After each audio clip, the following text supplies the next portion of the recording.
What's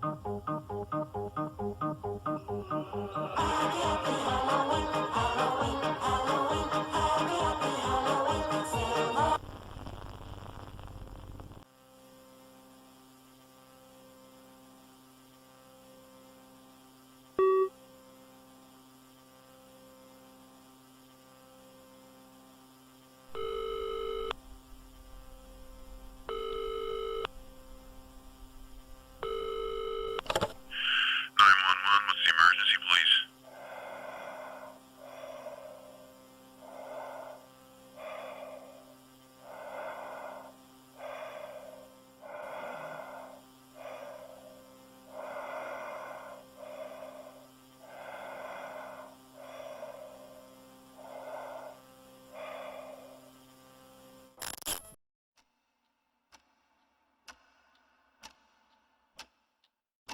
Ce fut en 2 temps. Une détonation qui résonne, un hurlement qui déchire la nuit.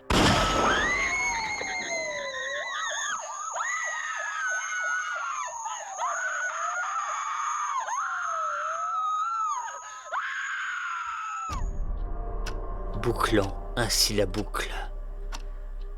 Ce fut en 2 temps, vous vous souvenez? Cette nuit est loin, bien loin de s'achever.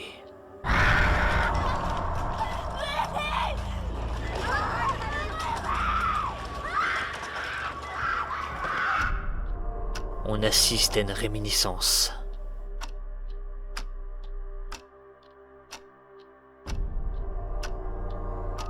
Une sauvagerie sans fin qui se distord, tel un cauchemar continu.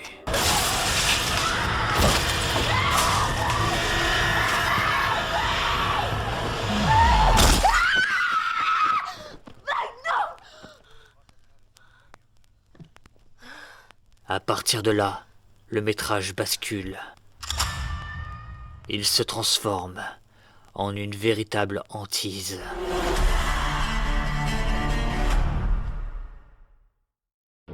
Une hantise qui poursuit chacun des rescapés du précédent métrage.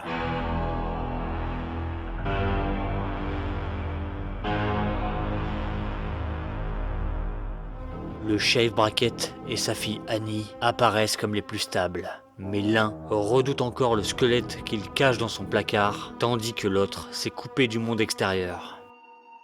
Citant Kubrick, le réalisateur introduit le docteur Loomis avec de longs plans en steadicam. Pourtant, derrière cette mise en scène élégante, Loomis a changé. Pour nier son traumatisme, il s'est mué en arriviste irritable, grotesque même. Un traitement surprenant, mais déjà amorcé durant le premier chapitre. I read your book. I know exactly who you are, and frankly, I don't like you.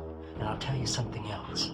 I think you have created quite the masterpiece of a monster off the blood of this town, because monsters sell books. Détruisant ainsi, peu à peu, chacune des vies impliquées.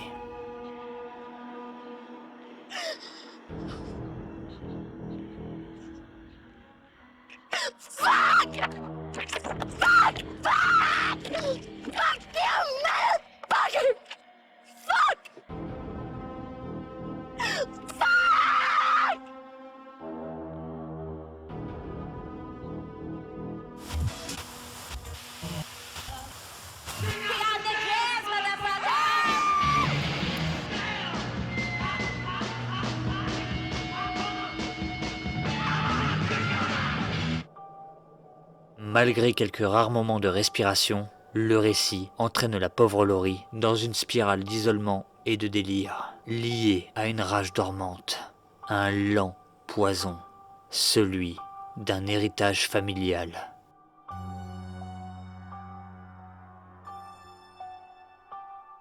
En atteignant cette lisière macabre, Michael Myers agit comme un mal bien plus pernicieux et intrinsèque.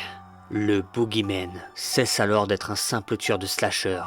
Il devient une matérialisation brutale et hallucinée du trauma, de la violence et de l'hérédité qui en découle.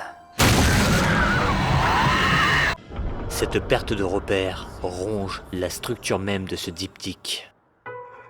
Le temps se révèle abstrait. Des fragments d'époque s'entremêlent.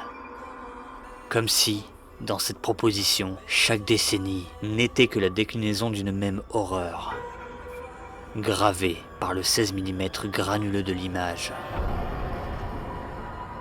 En explorant la folie de Laurie, sa lente dérive contaminée par la violence de la famille Myers, et en refusant tout artifice au profit d'une cruauté implacable et dérangeante de réalisme, Rob Zombie dresse le portrait d'une Amérique où la violence n'est pas une exception, mais bien une maladie inscrite au plus profond de ses racines.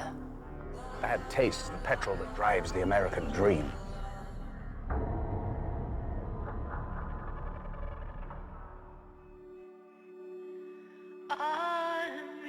Dans le premier film, nous suivons un enfant, déjà perverti, qui se métamorphose peu à peu en monstre.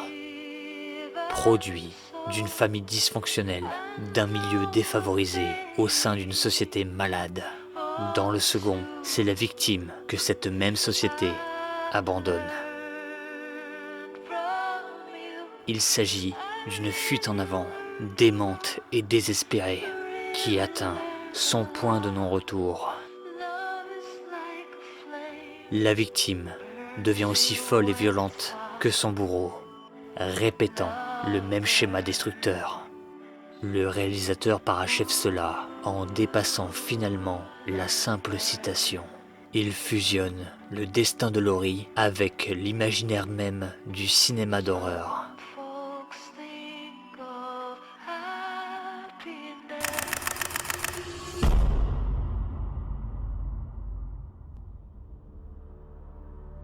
En concluant son film, Romero dénonçait la mentalité de son époque par un acerbe retour à la réalité. All right, Vince, hit him in the head, right between the eyes.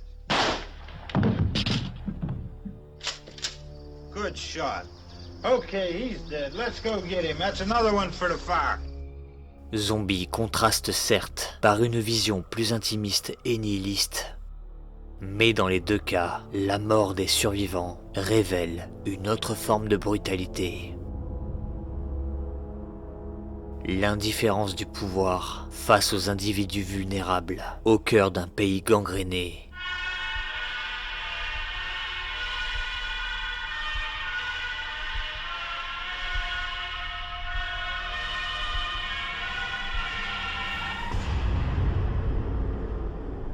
Ce fut en 2 temps, vous vous souvenez ?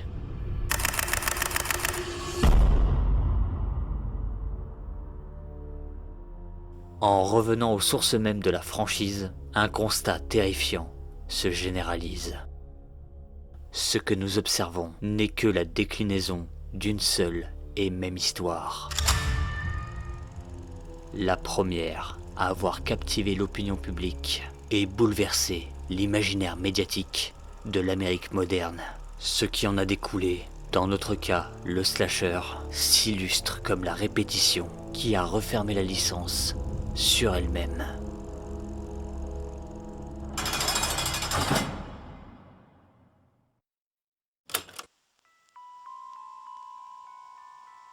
It's time, Michael. 1982. Après avoir fait disparaître Michael Myers dans les flammes, John Carpenter, Debra Hill et Tommy Lee Wallace proposent quelque chose de plus corrosif, de plus anthologique. Le public ne suit pas. 1988. Myers ressuscite une première fois. C'est un succès. Mais la saga s'enlise. Encore et encore.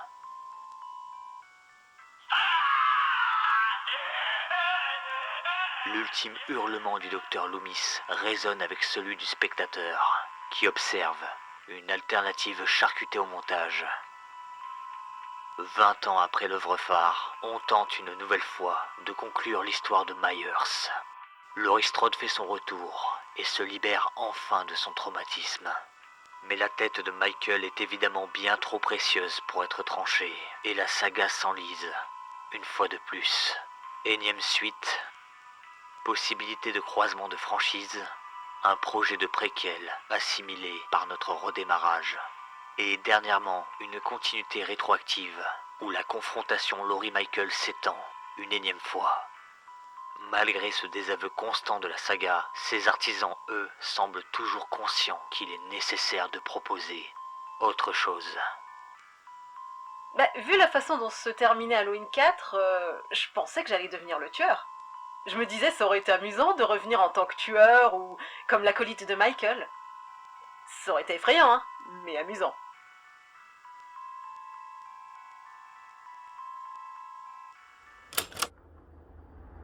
Rob Zombie nous a livré la proposition la plus radicale et déconcertante qui soit.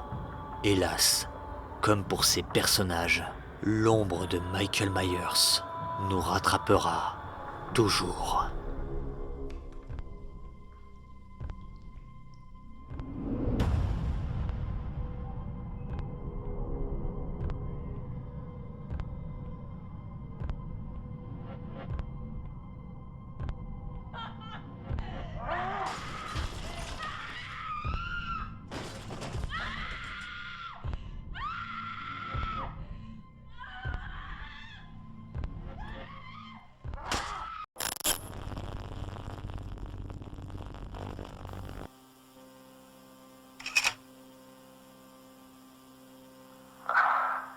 Another one.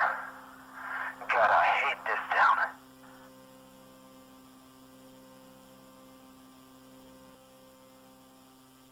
Dispatch, this is Officer Rob Wallace, Unit 3.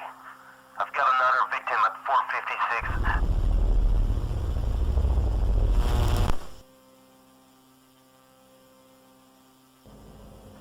Officer, are you still here? Officer!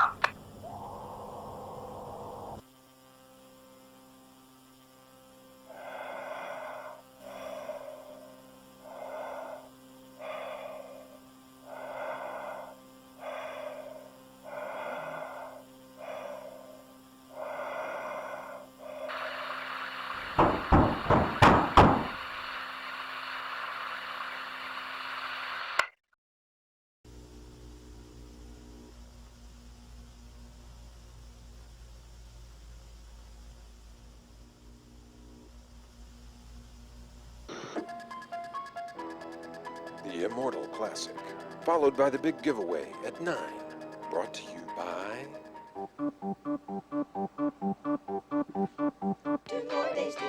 Come on. What's the matter? Don't you have any Halloween spirit? No,